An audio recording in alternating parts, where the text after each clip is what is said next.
guess, looking ahead now, obviously the regular season's over. Penn State will await their bowl fate, which comes up next Sunday when the playoff is announced and the New Year's Six bowls.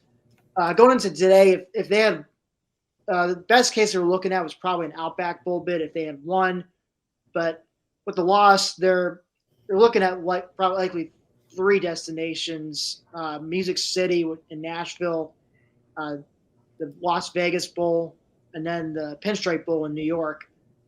If you had to guess, Marty, which of those bowls do you think is likely to take them? I mean, I have no doubts all three of them would gladly take Penn State because Penn State's still a big brand. They've got an alumni base and fan base that's going to travel. They're going to do good numbers on TV. I'm not sure the pecking order of the three. I think the Vegas Bowl is the highest of the three when it comes to that. If that's the case, I would guess that's probably where they land. I think we talked about this last week on the show, if I remember correctly. Personally, I'd love to see the Pinstripe Bowl.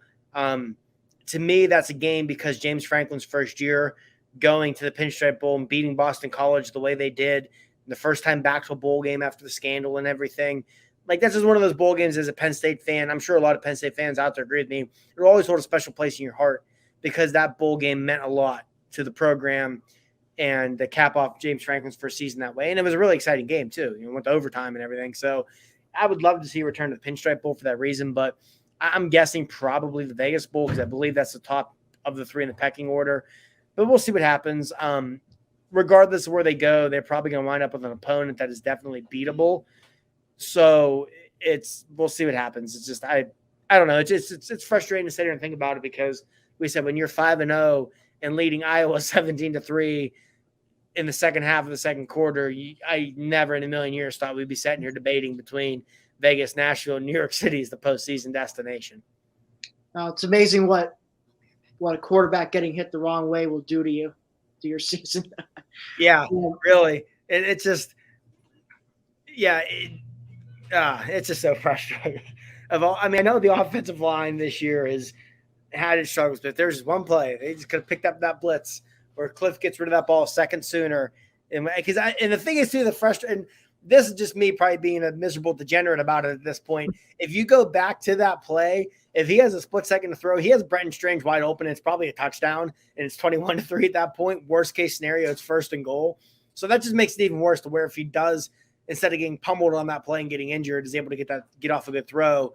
Penn State's looking at a worst case scenario, 1st and goal while leading 14-3, and very likely go up 21-3. And at that point, that game probably, even with Clifford out, would have been over.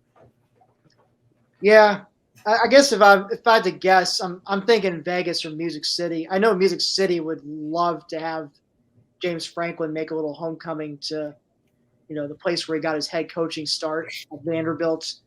I'll keep an eye on that one. That or Vegas. I know Pinstripe would be interesting to see, especially, like I said, that's the site of, where Franklin's first bowl win happened, or the first, Penn State's first bowl game since the sanctions were lifted happened. And just, great game all around.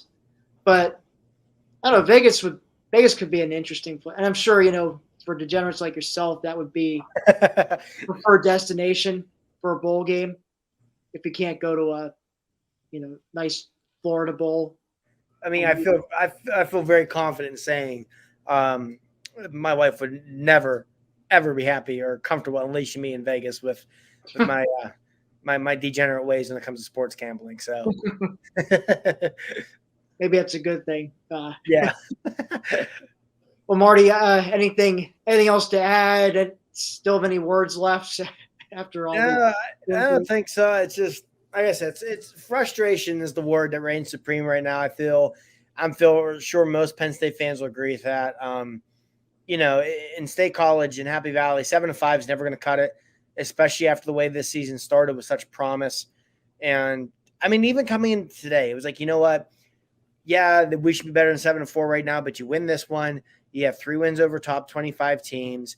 You can potentially get into the Outback Bowl regardless. Put yourself in a position to go 9-4, get a bowl win, probably have 4 wins over top 25 teams at that point. And just it didn't come to fruition. And yeah, like I said, it's a big offseason for James Franklin because there's a lot of questions in this program that need answered. There's a lot of things that need cleaned up, and it starts with the guy at the top. And,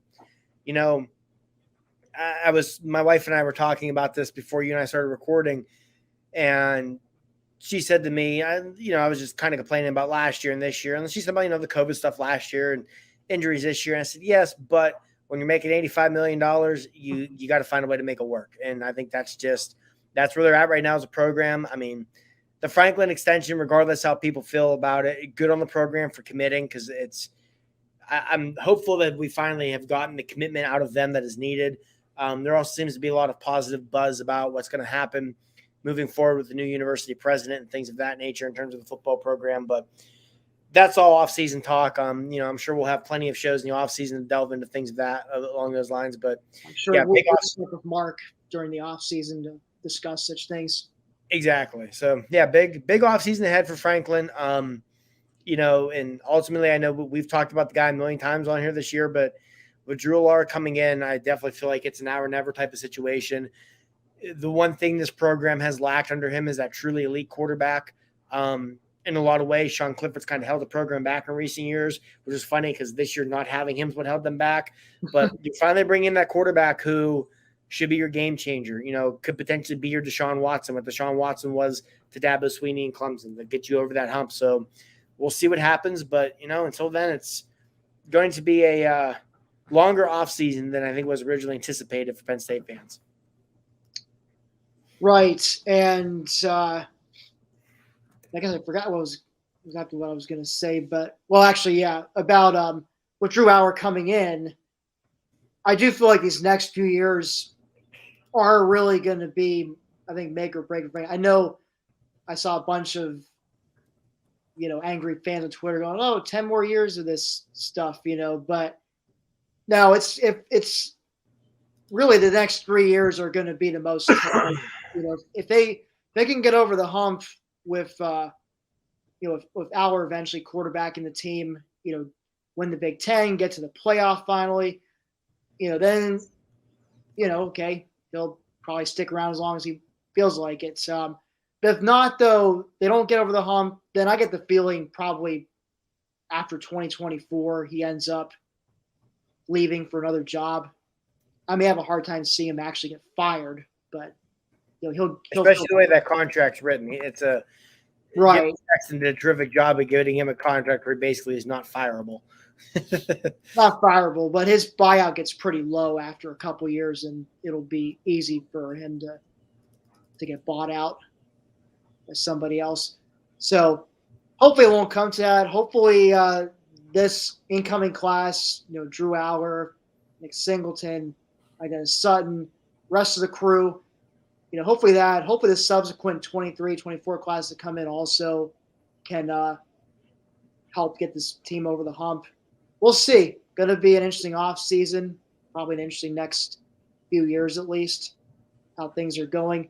But just want to first to give a shout out. Thanks to Mark Rogers TV for hosting us, helping put together this post game show for us to do week by week. I hope those of you who have tuned in have enjoyed watching Marty and I, or also Ellie, Clay, Jared, some weeks banter with each other, whether it was a win or a loss. I think we all had fun times doing this. We're not sure yet what the plans will be for the bowl game. Obviously, it hasn't been announced yet, but perhaps, hopefully, we'll be doing a post-game show for Vegas or Music City or Pinstripe, whatever game they end up in.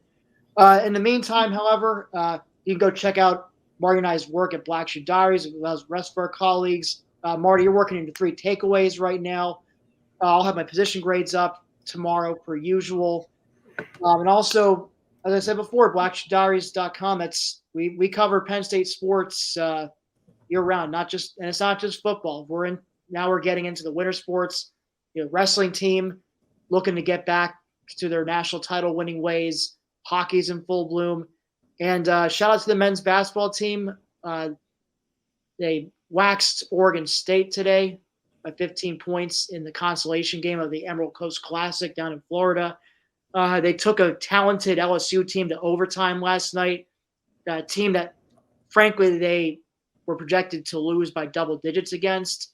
But, Micah Shrewsbury is thus far, he's done a pretty good job, as far as getting the kids he's got to work with to play up to his liking. And he's got just like Franklin, he's got a tremendous 2022 recruiting class.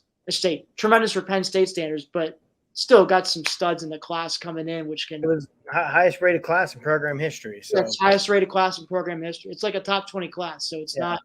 I'm not saying like top 50 or something, but top 20 class, which for Penn State basketball is a big freaking deal. So, so the future looks bright under him, and so check us out. Marty and I help with basketball coverage, so blackdrives.com once again the place to go to. Whether you're watching us on the Big Ten channel or Penn State channel, make sure to hit that like and subscribe button if you haven't already.